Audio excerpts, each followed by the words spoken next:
Solitamente quando uno parte a fare un vlog comincia sempre con la voce quella "Ehi, ciao ragazzi, oggi vi parlerò". In realtà non mi piace molto questa cosa, devo essere sincero.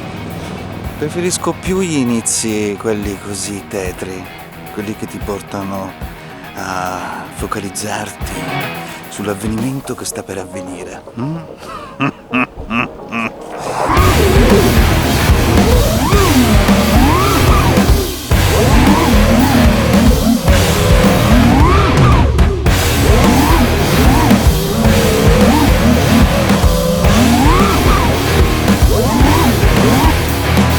Oggi sono venuto in questo bellissimo posto perché Costruzioni di Droni mi ha dato questa scatolina dicendomi: Frank, prova sta roba, dimmi com'è e poi mi fai sapere. Si tratta della mascherina sostitutiva per gli occhiali della DJI sulla quale si può montare il ricevitore analogico standard che noi abbiamo sui Fat Shark, ok?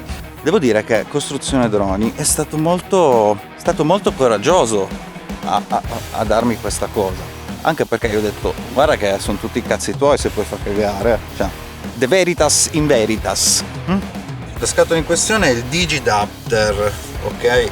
Il sistema semplicemente funziona così: viene smontata la mascherina dei nostri DJI standard che c'è prima, semplicemente togliendo queste due vitine che vedete qua sui lati, e viene inserita questa qua nuova che ha lo spazio per la ricevente analogica. Si monta in praticamente un minuto, cioè non si rovina l'occhiale da DJI, non esce fuori garanzia perché non c'è da rimuovere assolutamente niente, si tolgono le due viti ed esce fuori da solo.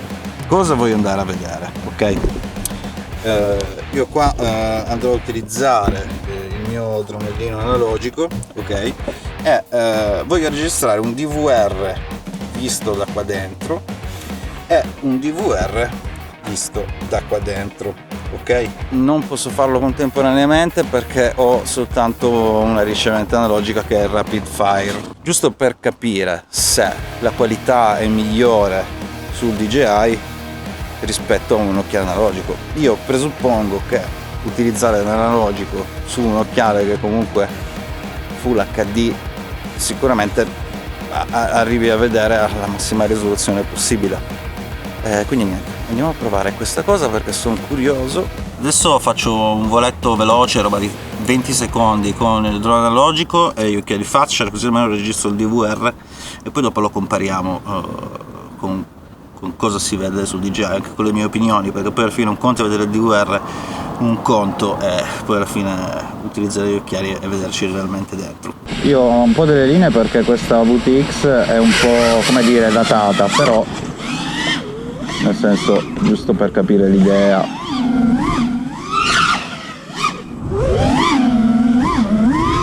Questo qua è come si vede il classico Fat Shark, ok? Qua mi stavo facendo il pelo e qua di nuovo, e vabbè. Ok, niente, non sto qua a rompervi il cazzo con queste robe e direi di tornare subito a casa. Sicuramente la prima cosa interessante è che qua abbiamo già l'alimentazione, quella bella potente, quindi non dobbiamo montare nessun cavettino flat per far funzionare per bene il nostro Rapid Fire, ok? Quindi ok ragazzi, qua abbiamo il nostro Rapid Fire, poi andiamo a prendere il cavetto che vedete là e andiamo a inserire il cavetto dell'alimentazione dalla cover esterna al DJI e poi va collegato alla batteria, così alimenta sia questo che gli occhiali. In più dobbiamo mettere questo jackino che vedete qua, che va inserito nella cover e va inserito praticamente il video di ingresso analogico dell'occhiale, ok?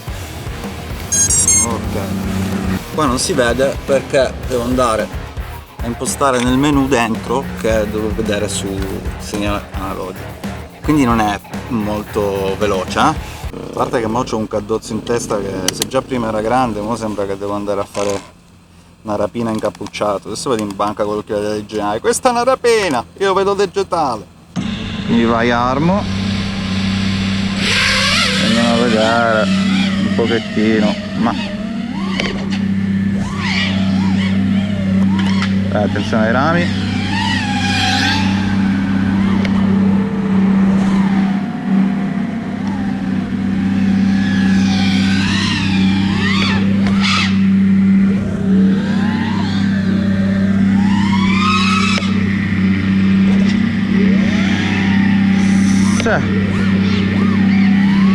Allora devo dire che sono sincero, non vedo molta differenza di qualità.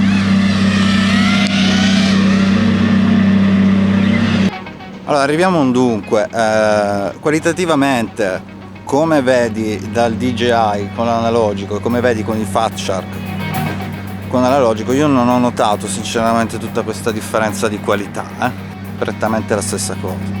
Devo aggiungere, adesso che sono a casa e sto guardando i DVR dei Fat Shark e dei DJI, che per quanto riguarda la registrazione il DJI ovviamente nettamente superiore, in quanto tutti i colori che vedo e i dettagli che vedevo negli occhiali me li ha riportati esattamente uguali sulla SD card. Cioè, se vi faccio vedere le due schermate lo capite subito, guardate già anche solo i numerini che ci sono dell'OSD sul DJI si vedono da paura, ok?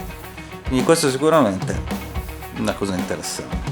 Ovviamente io le sto relazionando a quelli che sono i miei occhiali, che sono degli HD3, non sono gli ultimi HDO2, non lo sono, non l'ho mai provati, quindi non vi saprei dire, però secondo me anche in quel caso il DJI vince. E parliamo invece di quello che è la portabilità, però nel senso, come portai a parlare della portabilità già di un occhiale che è un frigorifero in faccia? Ovviamente aggiungendo sta roba l'occhiale diventa ancora più pesante, avete ancora più roba sulla testa. In più avere tutti questi cavi in più non mi piace molto come roba, sono sincero. Metteranno anche il freezer qua, che praticamente puoi aprire, prendi una birra, te la stappi, te la bevi, magari tra una ripa e un'altra, vuoi non rinfrescarti un attimo? Penso che comunque se vado a volare in un posto dove so che userò l'analogico, ovviamente mi porterò i Fat Shark, per il semplice fatto che sono più portabili, pesano meno, sono più comodi, sono plug and play, attacchi la batteria e vedi subito, mentre invece sul DJI tutte le volte che accendete l'occhiale, se volete guardare il vostro drone analogico dovete andare nel menu, scegliere l'ingresso AV-in e quindi poi vedete. Sono chicche, insomma, non è che possiamo stare là. Sicuramente se volete passare al DJI ma avete qualche drone analogico che volete ancora usare e avete già una ricevente, questa è una gran cosa. E tra l'altro è fatto anche molto bene la mascherina, nel senso che è proprio qualitativamente sembra fatta dalla DJI. In più l'occhiale rimane in garanzia, quindi queste cose sono cose positive. Ragazzi, se avete il digitale e vi interessa, andate nel link sotto, così almeno, oltre il danno che ho fatto a Costruzione Droni facendo questo video, quindi nessuno lo comprerà, prima o poi un giorno Costruzione Droni mi chiederà i danni, non so perché ho questo presentimento.